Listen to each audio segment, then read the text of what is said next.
నమస్తే welcome to college TV big breaking చూస్తా ఉన్నాం తెలంగాణ బీజేపీ శాఖలో కొత్త కమిటీని ప్రకటించినట్టుగా తెలుస్తోంది ఇంతకు ముందే బీజేపీ రాష్ట్ర అధ్యక్షుడు రామచంద్రరావు ఈ రాష్ట్ర వ్యాప్తంగా ఉన్నటువంటి స్టేట్ కమిటీని ప్రకటించడం జరిగింది స్టేట్ కమిటీలో ప్రధానంగా పోటీ చేసినటువంటి మాజీ ఎవరైతే ఎంపీలుగా పోటీ చేసి ఓడిపోయిన వాళ్ళు కావచ్చు కొంతమంది భారతీయ జనతా పార్టీలో కీలక వ్యక్తులుగా ఉన్నటువంటి సీనియర్ నాయకులను కూడా వైస్ ప్రెసిడెంట్స్గా అదేవిధంగా జనరల్ సెక్రటరీగా వివిధ శాఖలకు యువమోర్చా కావచ్చు మహిళా మోర్చా కావచ్చు కిసాన్ మోర్చా కావచ్చు వివిధ శాఖల మొత్తానికి కమిటీని ప్రకటించినట్లుగా తెలుస్తూ ఉంది సో మొత్తానికైతే బీజేపీ రాష్ట్ర అధ్యక్షుడిగా రామచంద్రరావు ఎన్నికైనటువంటి 2 నెలలుగా ఈ యొక్క కమిటీని వేయడం బీజేపీ మరింత దూకుడుగా పోయేటువంటి అవకాశం ఉందా అనేటువంటి అనుమానాలు కూడా బలపడతా ఉన్నాయి అదేవిధంగా భారతీయ జనతా పార్టీ గత కొంతకాలంగా స్తబ్దుగా ఉన్నప్పటికీ కూడా ఎప్పుడైతే రామచంద్రరావు అధ్యక్షుడిగా ఎన్నికైన తర్వాత ఈ 2 నెలల కాలంలో చాలా రకాల ఆయన అధ్యక్షుడిగా ఎంపికైన తర్వాత రాష్ట్ర మొత్తం కూడా పర్యటిస్తూ మొత్తానికైతే క్యాడర్ను బలోపేతం చేసే దిశగా ముందుకు కదులుతున్నట్టు తెలుస్తోంది రాష్ట్రంలో ఉన్నటువంటి అన్ని జిల్లాలు తిరుగుతూ క్యాడర్ను సమన్వయపరుస్తూ సో మొత్తానికైతే భారతీయ జనతా పార్టీ నాయకుల్లో కావచ్చు కార్యకర్తల్లో ఒక జోష్ నింపేటువంటి ప్రయత్నం చేసినట్టు తెలుస్తూ ఉంది ప్రస్తుతం రాష్ట్ర కమిటీని ఉపాధ్యక్షులు కావచ్చు జనరల్ సెక్రటరీలు కావచ్చు ఎవరైతే వివిధ విభాగాల మోర్చాలు ఏవైతున్నాయో ఆ కమిటీలన్నిటి కూడా ప్రకటించినట్టుగా చూస్తూ ఉన్నాం సో దానికి సంబంధించినటువంటి ఆ కమిటీ లిస్టు గురించి కూడా కొంత మనం డిస్కస్ చేసేటువంటి ప్రయత్నం అయితే చేద్దాం మిత్రులారా సో దీనిలో ముఖ్యంగా Bharatiya Janata party official press note చూస్తూ ఉన్నాం as per directions and approval of the honourable national president of Bharatiya Janata party Shri Jagat Prakash Nadda ji the following Telangana BJP state office bearers are hereby announce అంటూ చూస్తూ ఉన్నాం సో మొత్తానికైతే భారతీయ జనతా పార్టీ తెలంగాణ శాఖకు సంబంధించినటువంటి ఆఫీస్ బేరర్స్ లిస్ట్ కంప్లీట్గా మన స్క్రీన్ పైన ఉంది ఒకసారి చాలా క్లియర్గా మనం వాళ్ళ పేర్లు చదివేటువంటి ప్రయత్నం చేద్దాం ముందుగా వైస్ ప్రెసిడెంట్స్గా దాదాపు 8 మందిని వేయడం జరిగింది అదేవిధంగా జనరల్ సెక్రటరీలు 3 సెక్రటరీలు దాదాపు 8 మంది దాకా ఉన్నారు ఆ తర్వాత ట్రెజరర్ ఒకరు జాయింట్ సెక్రటరీ ఒకరు చీఫ్ స్పోక్స్ పర్సన్ ఒకరు ఉన్నట్టుగా చూస్తూ ఉన్నాం అదేవిధంగా వివిధ శాఖలకు సంబంధించినటువంటి మోర్చాలకు సంబంధించిన దానిలో దాదాపు 7 విభాగాలకు సంబంధించినటువంటి విభాగాల మోర్చాల అధ్యక్షులను కూడా ప్రకటించింది ముందుగా తెలంగాణ బీజేపీ రాష్ట్ర అధ్యక్షుడిగా రామచంద్రరావు గారు 2 నెలల క్రితం ఎంపిక కావడం జరిగింది ప్రస్తుతం వైస్ ప్రెసిడెంట్స్ ఎవరైతే ఉన్నారో మొట్టమొదటిగా బూర నర్సయ్య గౌడ్ భువనగిరి ఎంపీగా పోటీ చేసి దాదాపు 1.5 ఓట్లు 2 లక్షల ఓట్ల తేడాతో ఓడిపోయినటువంటి బూర నర్సయ్య గౌడ్ వైస్ ప్రెసిడెంట్గా ఆయనను ఎంపిక చేసినట్టు తెలుస్తోంది అదేవిధంగా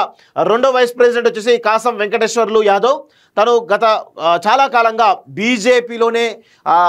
ఉంటూ వస్తూ ఉన్నాడు సో చాలా సంవత్సరాలుగా ఆయన పుట్టికే దాదాపు బీజేపీలో ఉన్నది సో బీజేపీని తప్ప వేరే పార్టీలో లేనట్టు చాలా స్పష్టంగా మనకి తెలుస్తున్న ఇన్ఫర్మేషన్ వైస్ ప్రెసిడెంట్ మూడో వైస్ ప్రెసిడెంట్గా శ్రీ బండారి శాంతి కుమార్ పేరు వింటా ఉన్నాం అదేవిధంగా 4వ వైస్ ప్రెసిడెంట్ జయశ్రీ గారు సో తను చాలా కీలకమైనటువంటి బీజేపీలో కీలకమైనటువంటి సీనియర్ నాయకురాలుగా మనకు తెలుస్తూ ఉంది అదేవిధంగా 5వ వైస్ ప్రెసిడెంట్ కొల్లి మాధవి గారు తను ఇంతకుముందు బీజేపీలో కూడా చాలా కీలకమైనటువంటి విభాగాల్లో పనిచేసినటువంటి వ్యక్తిగా మనకు తెలుస్తూ ఉంది సుపరిచితురాలు బీజేపీలో 6వ వైస్ ప్రెసిడెంట్గా జరుప్లావత్ గోపి కళ్యాణ్ నాయకట 7వ వైస్ ప్రెసిడెంట్గా రఘునాథ్ రావు 8వ వైస్ ప్రెసిడెంట్గా బండా కార్తిక్ రెడ్డి గతంలో జిహెచ్ఎంసీ మేయర్గా పనిచేసినటువంటి బండా కార్తిక్ రెడ్డి గతంలో రీసెంట్గా బీజేపీలో జాయిన్ అవ్వడం తనకు వైస్ ప్రెసిడెంట్ ఇవ్వడం జరిగింది ఆ తర్వాత 8 మంది వైస్ ప్రెసిడెంట్లు తర్వాత జనరల్ సెక్రటరీలు చాలా కీలకమైనటువంటి పదవులు రాష్ట్ర బీజేపీ శాఖలో 3 వేయడం జరిగింది దాదాపు మొదటి జనరల్ సెక్రటరీగా గౌతమ్ రావు తను గతంలో హైదరాబాద్ ఎమ్మెల్సీ కూడా పోటీ చేసి ఓడిపోయినటువంటి వ్యక్తి అనుకుంటా సో అదేవిధంగా 2వ జనరల్ సెక్రటరీ తుల వీరేందర్ గౌడ్ సో తను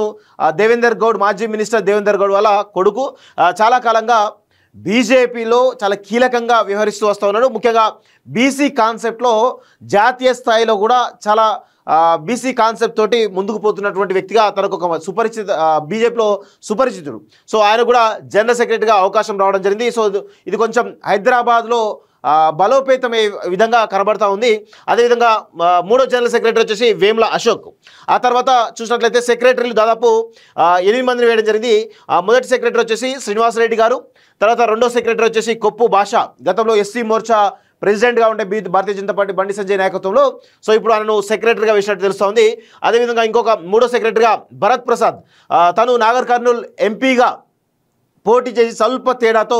ఓడిపోయినటువంటి యువ నాయకుడిగా ఆయనకు ఒక మంచి గుర్తింపు అయితే ఉంది. సో మహబూబ్ నగర్లో ముఖ్యంగా నాగర్ కర్నూల్ పార్లమెంట్ పరిధిలో భరత్ ప్రసాద్ యొక్క పేరు, వాళ్ళ ఫాదర్ కూడా గతంలో మాజీ ఎంపీగా, మంత్రిగా, ఎమ్మెల్యే కూడా చాలా మంచి పేరు ఉంది నాగర్ కర్నూలు కంప్లీట్గా పార్లమెంటు పరిధిలో. సో ఇప్పుడు ఆయన కొడుకు ఇవ్వడం కూడా భారతీయ జనతా పార్టీ అక్కడ కొంత బలపడడం కూడా అవకాశంగా కనబడతా ఉంది. అదేవిధంగా నాలుగో సెక్రటరీగా బండారు విజయలక్ష్మి, బండారు దత్తాత్రేయుల కూతురు ప్రస్తుతం జూబ్లీ హిల్స్ బై ఎలక్షన్ ఏదైతే ఉందో ఆ బై ఎలక్షన్లో పోటీ చేయడానికి ప్రయత్నాలు కూడా చేస్తున్నట్టుగా తెలుస్తూ ఉంది. అదేవిధంగా ఐదో సెక్రటరీ చూసినట్లయితే స్రవంతి రెడ్డి, తర్వాత సెక్రటరీ వచ్చేసి కర్ణం పరిణిత, ఆ తర్వాత ఇంకో సెక్రటరీ వచ్చేసి బద్దం మహిపాల్ రెడ్డి, ఇంకొక సెక్రటరీ లాస్ట్ సెక్రటరీ తూటుపల్లి రవికుమార్ అంటూ చూస్తా ఉన్నాం. అదేవిధంగా ట్రెజరర్ కోశాధికారి ఎవరైతే ఉన్నారో దేవకి వాసుదేవ్, తను ఖమ్మం జిల్లాకు సంబంధించినటువంటి కీలకమైనటువంటి బీజేపీ నాయకుడు. సో ప్రస్తుతం ట్రెజరర్గా నియమింపబడినట్టు తెలుస్తూ ఉంది. జాయింట్ ట్రెజరర్గా విజయ్ సురానా జైన్ అంట. అదేవిధంగా chief spokesperson NV Subhash, చాలా భారతీయ జనతా పార్టీలో ఆఫీస్లో, ముఖ్యంగా భారతీయ జనతా పార్టీ ఆఫీస్లో చాలా కీలకమైనటువంటి వ్యక్తిగా ఎన్వి సుభాష్ పేరు అయితే మనమైతే చెప్పొచ్చు. ఆ తర్వాత వివిధ విభాగాల మోర్చాలు చూద్దాం. మహిళా మోర్చా మేకల శిల్పారెడ్డి, గతంలో కూడా ఆమెను కొనసాగించినట్టు తెలుస్తోంది. యువ మోర్చా గణేష్ కుందే, కిసాన్ మోర్చా బస్వాపురం లక్ష్మీనరసయ్య, తను నిజామాబాద్ జిల్లాకు సంబంధించినటువంటి నాయకుడు. సో గతంలో భారతీయ జనతా పార్టీలో కీలకమైనటువంటి గత కొంతకాలంగా కీలకంగా వ్యవహరిస్తూ వస్తున్నాడు. సో నిజామాబాద్లో అయితే నిజామాబాద్ నుంచి కిసాన్ మోర్చా రాష్ట్ర అధ్యక్షుడిగా బస్వ లక్ష్మీనరసయ్య, సో ఆయన కూడా కీలకమైన బాధ్యతలు అప్పగించినట్టు తెలుస్తూ ఉంది. అదేవిధంగా ఎస్సీ మోర్చా కాంతి కిరణ్, ఎస్టీ మోర్చా నెనావత్ రవి నాయక్, ఓబీసీ మోర్చా గంధమల్ల ఆనంద్ గౌడ్, గతంలో కూడా ఈయనే ఉన్నాడు. సో ఆయనను కొనసాగించినట్టు అర్థమవుతోంది. మైనార్టీ మోర్చా శ్రీ సర్దార్ జగ్మోహన్ సింగ్ అంటూ కూడా చూస్తూ ఉన్నాం. సో చాలా కీలకమైనటువంటి వ్యక్తులను ఈ కమిటీలో వేసినట్టుగా తెలుస్తూ ఉంది. సో రామచంద్రరావు తన యొక్క టీంని రాష్ట్ర వ్యాప్తంగా తన టీంని బలోపేతం చేసేందుకు సొంత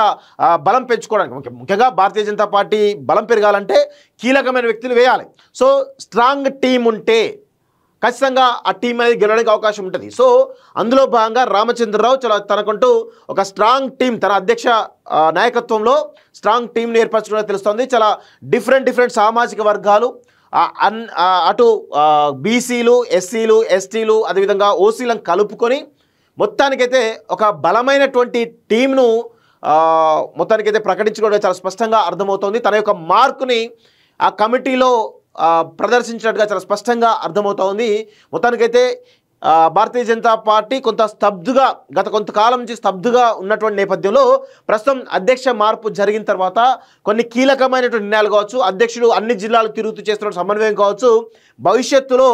భారతీయ జనతా పార్టీ బలపడడానికి ఇప్పుడున్నటువంటి కమిటీ కూడా ఉపయోగపడే అవకాశం అయితే చాలా స్పష్టంగా కనబడతా ఉంది. చూద్దాం మరి ఇదే విధంగా భారతీయ జనతా పార్టీ సమన్వయంతో పనిచేసుకుంటూ ముందుకు వెళ్తుందా, లేదంటే గతంలో ఉన్నటువంటి అంతర్గత పోరు కావచ్చు, లేకపోతే ఆధిపత్య పోరు కావచ్చు, వాటి వల్ల మళ్ళీ భారతీయ జనతా పార్టీ స్లో డౌన్ అయ్యేటువంటి అవకాశం లేనిది కూడా భవిష్యత్తు తెలిసేటువంటి అవకాశం అయితే చాలా స్పష్టంగా కనబడతా ఉంది. ఇది భారతీయ జనతా పార్టీ రాష్ట్ర కమిటీ ప్రకటనకు సంబంధించినటువంటి ఒక బిగ్ బ్రేకింగ్ అప్డేట్. చూస్తున్నానండి college TV. Thank you very much.